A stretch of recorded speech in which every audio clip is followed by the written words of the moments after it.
በኮዬ ፈጬ የጥምቀት ሰረገላን ጋሪ እየገፉ የነበሩ 4 ወጣት ወንድሞቻችን ዛሬ ህይወታቸው አልፏል። ለነሱ እግዚአብሔር ባጸደ ገነቱ ያኑራችሁ፣ ነፍሳችሁን ይማረው እላለሁ። እግዚአብሔር ከደጋጎቹ ጋር ከሰማዕቱ ጋር በቀኙ ያስቀምጣችሁ። ኦርቶዶክስ ኢየሱስ ክርስቶስን ታመልከዋለች ወይስ አታመልከው? የነጻነትን ልጨር አታመልከውም ኦርቶዶክስ። አንተ ታዲያ ምን እያረክ ስታመልክ ነበር? ኦርቶዶክስ ጋር አድመጠኝ። እሱ ላይ እንድመጣል ከፈለክ እኔ ይኸው ኦርቶዶክስ ከዘማርያም ጋር ታወራላችሁ ቀጠሮ ይዘን ኦርቶዶክስ ዘማርያም ዘገብርኤል ዘመሐመድ የሚባል የለም። ዳር እንዳሳስኳቸው ታውቃለህ። ዘማርያም ጋር አላወራችሁ ዮኒ? ለምንድን ነው ሁሉንም ነገር? ቆይ የነጻነትን እንጨርስ። ኦርቶዶክስ ቀጠሮውንም እንይዘዋለን በዛው። ክርስቶስ የምን ቀጠሮ? አንዳችም ቀጠሮ አልይዝም። ለምን? አንዳችም ቀጠሮ አልይዝም። ነግሬሃለሁ ዮኒ። 6 ወር አለፈው እኮ ከተነጋገርን እናንተ 6 ወር አልፎናል። 6 ወር ነገሩ ይረጋጋ። ከዛ ከኦርቶዶክስ ልጆች ጋር እነጋግራለሁ ብለኝ በመደዳ ለምን አታወራም? ለምን ከኔ ጋር ካወራ ለምን በመደዳ አታወራም? ለምን? እሺ በመደዳ እናወራለን። ቀጥል።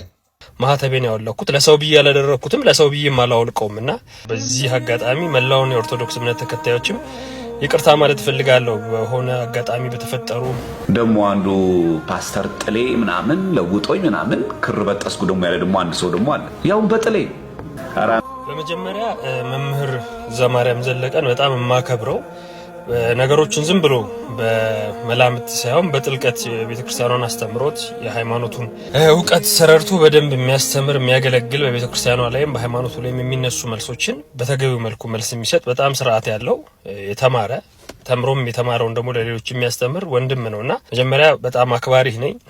ሲቀጥል እዚህ ጋር አንተ ያልከው ሜንሽን ያደረግከው ግለሰብ እኔ ነኝ።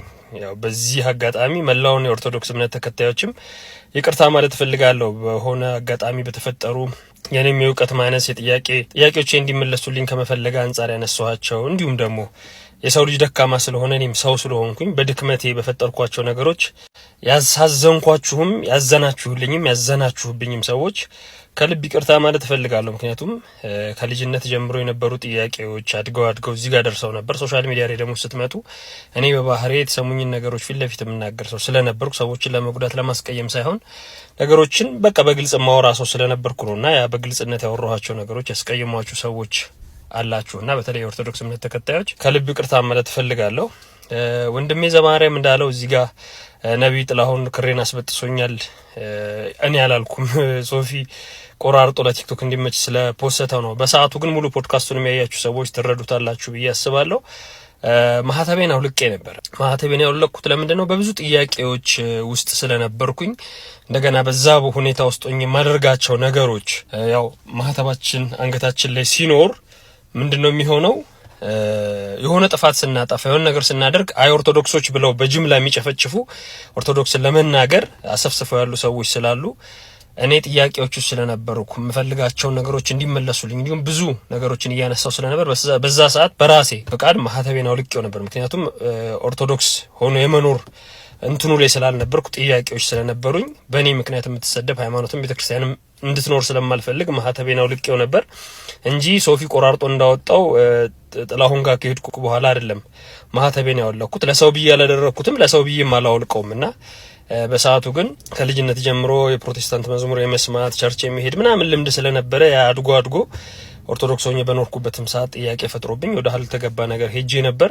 ግን ደግሞ እግዚአብሔር በጣም እንደሚወደኝ የሚያወቅኩት በነዛ ሁሉ ለሱ ባልተመቸሁባቸው እግዚአብሔርን ባስቀየምኩባቸው ከቤቱ ከፊቱ በራኩባቸው ጊዜያቶች ሳይተወኝ ተከትሎኝ ከውድቀቴ አንስቶ አበርትቶ ዛሬ ላይ ሁሉ ጥያቄዎቼ እንዲመለሱልኝ አድርጎ በቤቱ እንድኖር አድርጎኛልና ይሄን ማህተብ መልሼ አንገቴ ላይ ሳስረውም ጥያቄዎቼ ተመልሰውልኝ አሁን ላይ ኦርቶዶክስ ሆኖ የመኖር ሜንታሊቲ ላይ ስላለው ጥያቄዎቼ ስለተመለሱ ኦርቶዶክስን ስለተረዳኋት በአቅሜ እግዚአብሔርም ስለረዳኝ ነው አሁን ላይ መልሼ ይሄን ማህተብ ያሰርኩትና ማህተቡንም ሳወልቀው ኦርቶዶክስን የማይወክል ማንነት ላይ ስለነበርኩ ነው። ሳደርገው ደግሞ ኦርቶዶክስነቴን ተረድቼ አምኜበት መኖር ስለጀመርኩ ነውና እንደ ሰው የወደኩባቸው ጊዜያቶች ነበሩ። አሁን ደግሞ እግዚአብሔር አበርትቶኝ ተነስቻለሁና ወንድም ዘማርያም እዚህ ቪዲዮ ላይ እንዳልኩ ተቆራርጦ ስለወጣ እንጂ ሙሉ ፖድካስቱ ላይ ያልኩት ማህተቤን የበጠስኩት የሚያወለኩት በራሴ በኦርቶዶክስ ላይ የነበረኝ ነገር የኔ መረዳት ደካማ ስለነበር በእኔ ምክንያት ቤተክርስቲያኗም ሃይማኖቷም መሰደብ የለባቸውም ብዬ ስላመንኩ ነበር ያወለኩት። አሁን ላይ ደግሞ እግዚአብሔር ልቤንም ስለሚያውቅ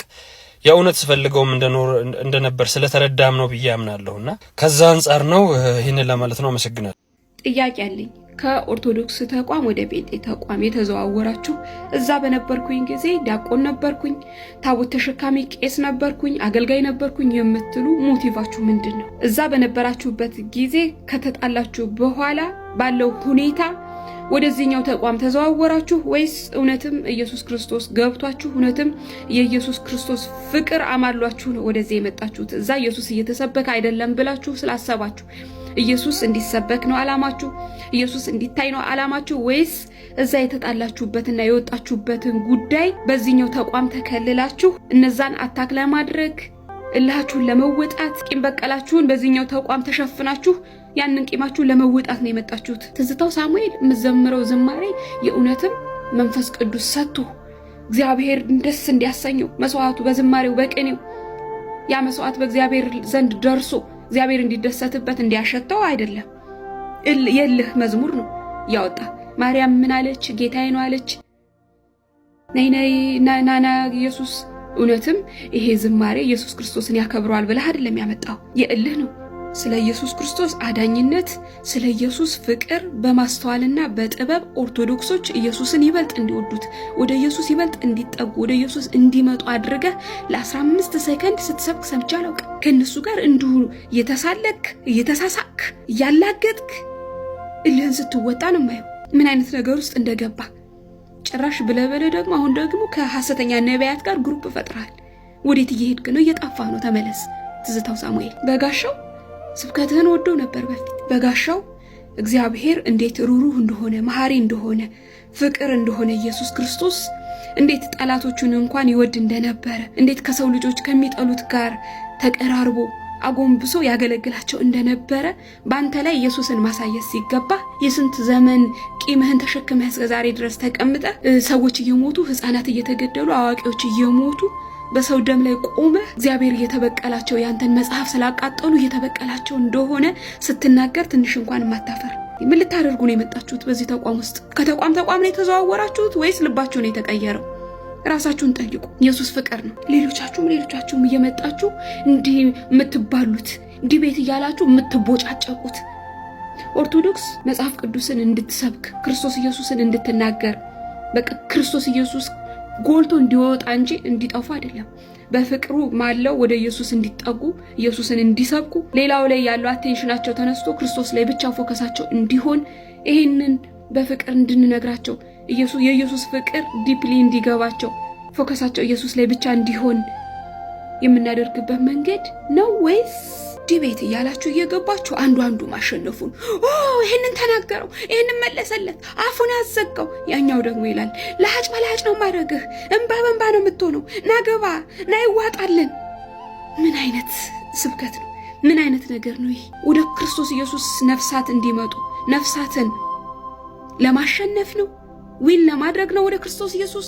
ወይስ ደግሞ ያንተ ዕውቀት በቃ የሞላብህ ይሄ በቃ ዕውቀት እንዲታይና ማሸነፍ አሸነፈ ተብሎ እንዲጨበጨብልህ ነው? ምንድነው የዲቤት ራሱ ዓላማ? ምንድነው ዲቤት?